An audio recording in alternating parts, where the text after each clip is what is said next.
when the result comes second to life.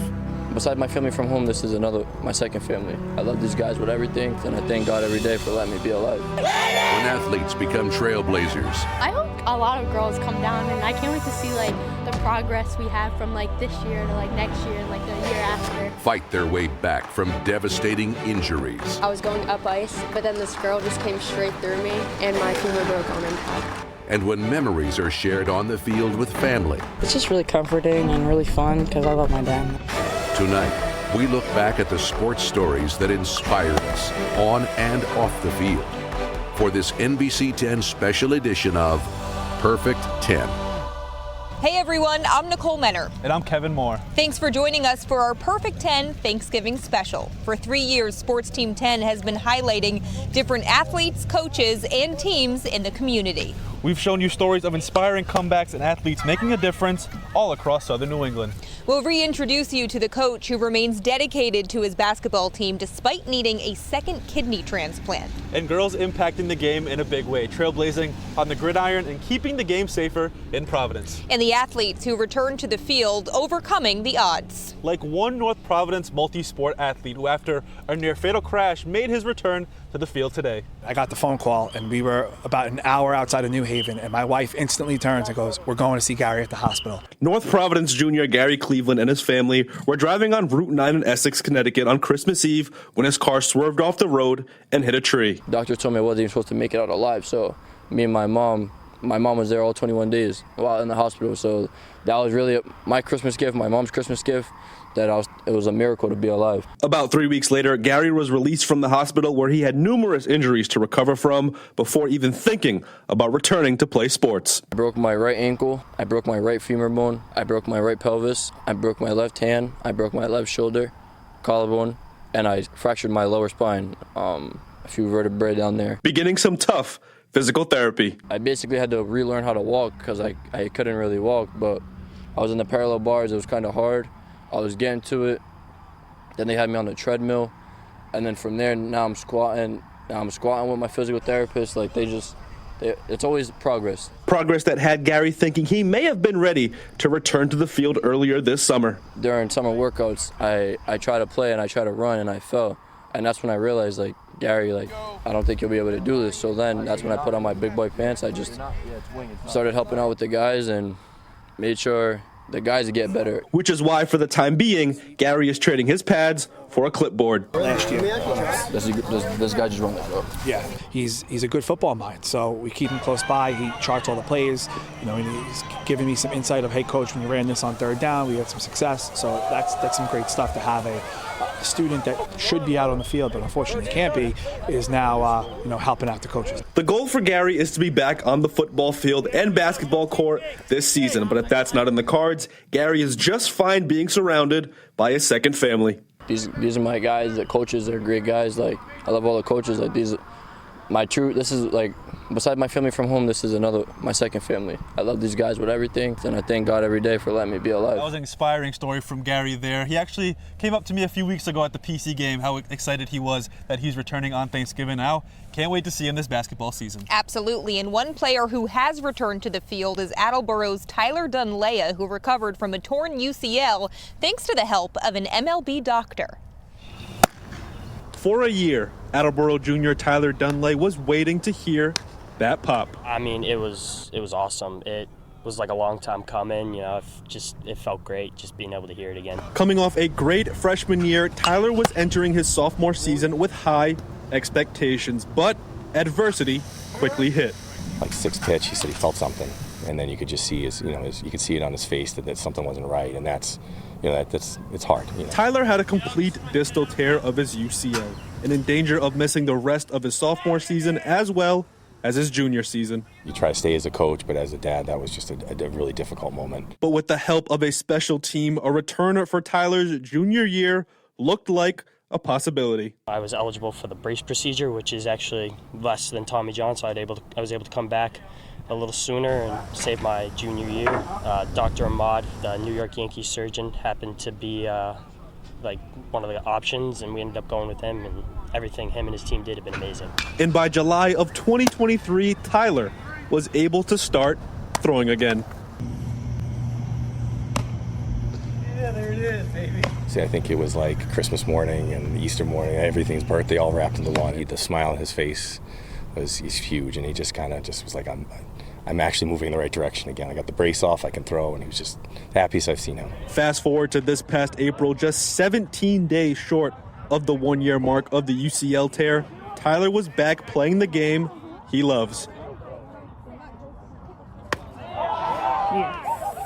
Got up to 90, hit his milestone, and walked off the mound healthy and happy, which that was a great feeling for me as a dad and a coach. But that was my special dad moment. Great story there from Tyler. Can't wait to see him pitch a full year recovered from the UCL surgery, and hat tip to the Yankee doctor. Not too often we say that around here, right? Exactly. And the athletes aren't the only ones inspiring us. Coming up next, the story of a committed coach who channels his energy into his basketball team while going through the most trying time of his life. And later, Nicole, who runs the world, girls across southern New England, are doing great things on and off the field.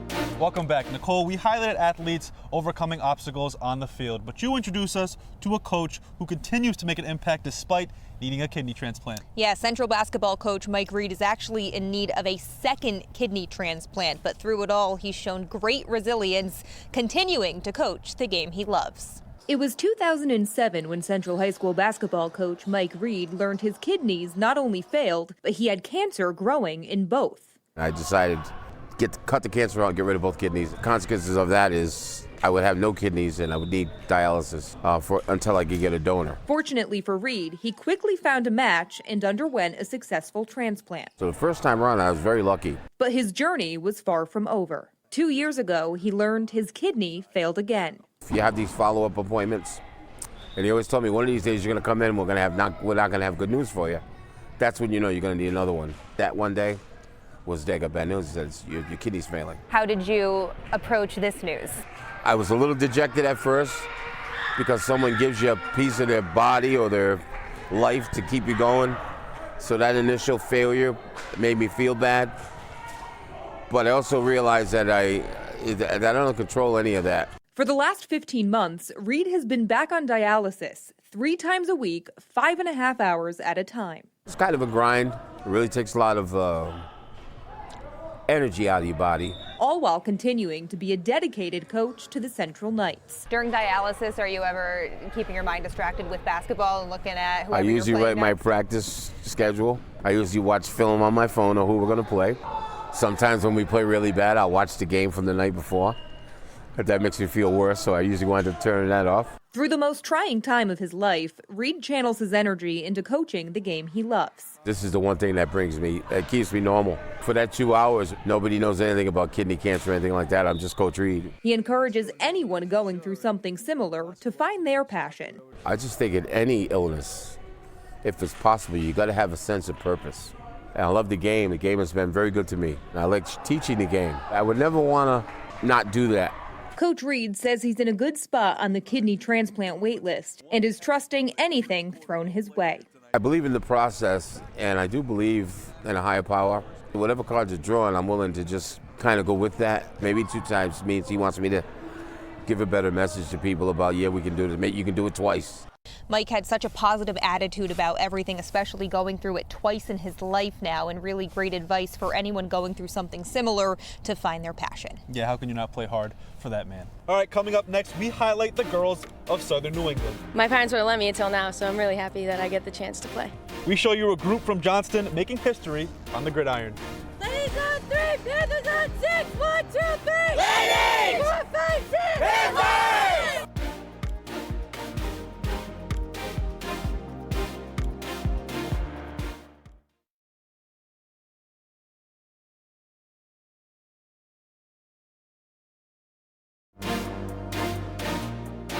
Welcome back to our Perfect 10 special. Over the last few years, we've seen a rise in girls flag football teams across the country. And now, thanks to Johnston High School, it's in Rhode Island. The Panthers made history last spring with an all-girls flag football team. Ladies on 3, Panthers on 6, 1, 2, 3. Ladies! 4, 5, 6. Panthers! Girls flag football is on the rise across the country. Thanks to Johnston High School, now it's in Rhode Island. You know, I've been thinking about this. It's been a year. I've been pondering, been sitting on it. I've had a few people tell me this is not going to work. We threw the hook, line, and sinker out there, and as you can see, I got 30 girls that signed up for girls flag football. Open up! Randy Phillips is spearheading the movement. He knew girls were playing tackle and flag football at the youth level, but there was no path forward for them to play in high school. The reality is that the boys get stronger and faster, and the girl has to work 10 times harder to maintain that competition level. And now she says, you know what, I don't want to do this anymore. Phillips saw the opportunity and brought it to life. Good job! Now if they have their own thing where the girls can compete against other young ladies in the state, and they're at that own level, and it's that girl versus that girl, who's gonna win? My brother played football his whole life, so I was always at the field, and I really wanted to play it, but my parents wouldn't let me until now, so I'm really happy that I get the chance to play. The Panthers all-girls flag football team meets twice a week for practice with a turnout much bigger than Phillips and athletic director Justin Erickson expected. There's some girls that in school don't want to do gym class, and now they're all here playing flag football, and it's great to see. Practices are very fun. A lot of the girls, they're just trying new things, and everybody's doing great. Everyone's getting better. The Panthers will host a camp this weekend and a tournament in May as they work to get the sport sanctioned in Rhode Island. That's the goal of this camp, is bringing in about 100 girls. The tournament, it's about 6 to 8 teams, and people are really interested in it. I hope a lot of girls come down, and I can't wait to see like the progress we have from like this year to like next year and like the year after. The girls wear the date March 11th, 2024 on their team shirts as a reminder of what they started. We're getting better, correct? Yeah. And they hope flag football in Rhode Island has a successful future ahead. And they're passionate and they support each other. And the biggest thing is that I'm building a sisterhood. This is the first ever girls flag football team for Johnston High School, and I want them to remember that. Such an awesome group of girls, and the Panthers are still working to get girls flag football sanctioned here in Rhode Island. Kevin, you brought us a lot of stories this year about athletes working to get back to their sport after an injury. Including one LaSalle athlete who stuck by her team despite a broken leg that forced her off the ice. God gives his toughest battles to his strongest soldiers, and I really feel like Maddie is one of those soldiers. It's been a long road for LaSalle junior Maddie Bradley, whose hockey season came to a sudden halt in December. And I don't really remember much, but I was going up ice. I went to go pass to someone, and I was looking at the person I was passing to, but then this girl just came straight through me, and my femur broke on impact. Maddie was then rushed to the hospital after images showed her femur broke in half. And on the very next day, Maddie went in for surgery, ending her season. I was a little bit nervous. I was more just sad that I couldn't really finish out my season the way I wanted to. But even with a 3-foot-long rod in her leg, Maddie didn't skip a beat with her team. She got hurt on the 22nd. It was a Friday night. She had surgery on the 23rd. On December 26th, she was here at practice. She was at practice with the girls. She was in a wheelchair, but she was here. She was adamant that she was coming to practice that day. Now, 2.5 months later, Maddie is back on the ice practicing with her team as they prepare for their state championship game this weekend.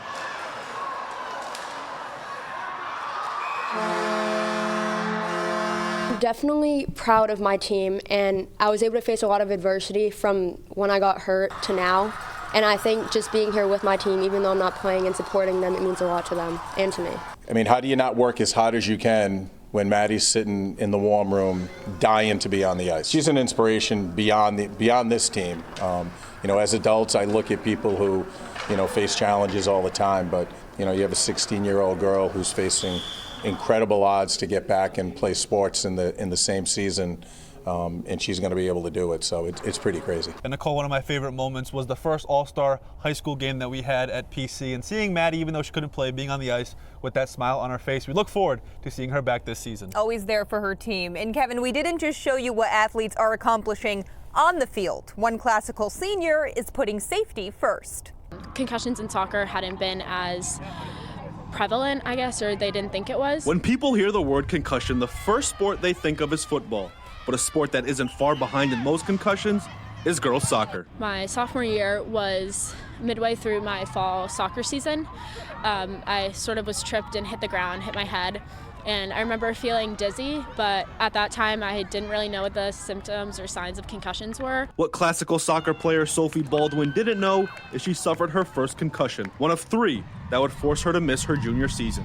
But her injury wouldn't stop her from making an impact. When I had my first couple of concussions in my sophomore year, I went to my doctor, and the first thing they asked me was if I had a concussion baseline test, and I didn't know what that was. A concussion baseline test is a pre-injury evaluation that establishes an athlete's normal cognitive functions and capabilities, a test Baldwin thought every athlete should take. So I started working with the Rhode Island Brain Injury Association to try to work out how to implement these concussion baseline tests. And with the help of the Brain Injury Association of Rhode Island, Baldwin secured a grant that allows every athlete in Providence public schools to have access to a concussion baseline test. It's open for all high schools, so the grant covers 2,500 tests, which is the number of athletes we have in Providence public schools. So no matter what sport you play, what school you go to, you can have access to the test. As for Baldwin's senior season, she's keeping herself safe while being back on the field, scoring game-winning goals.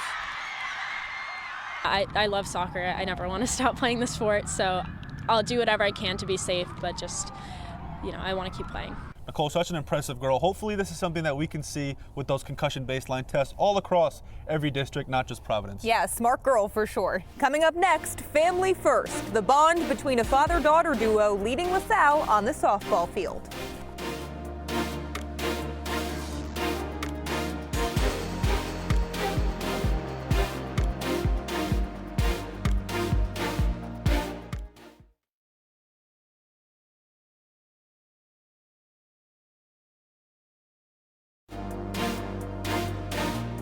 Welcome back, Nicole. Since today is about family and football, we wrap up with a heartwarming story on the softball field.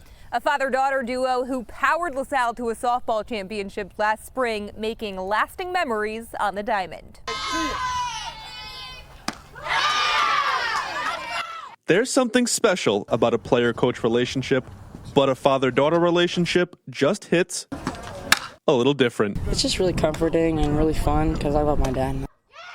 Dave Silva is an assistant coach for LaSalle Academy softball. His daughter, Rams star Phoenix Silva, who was destined to play this game. Playing backyard wiffle ball with her older brother, who's 5 years older than her. She was beating him at 6, and he was having tantrums. And I said, this girl's really good. I didn't want to blow it up because it's my daughter, but it's like, wow, she's really good. And Dad was right, because this past October, Phoenix committed to play Division I softball at the University of Iowa. Did get calls and text messages September 1st, and I was in school that day, so it was a little stressful, but I got it done.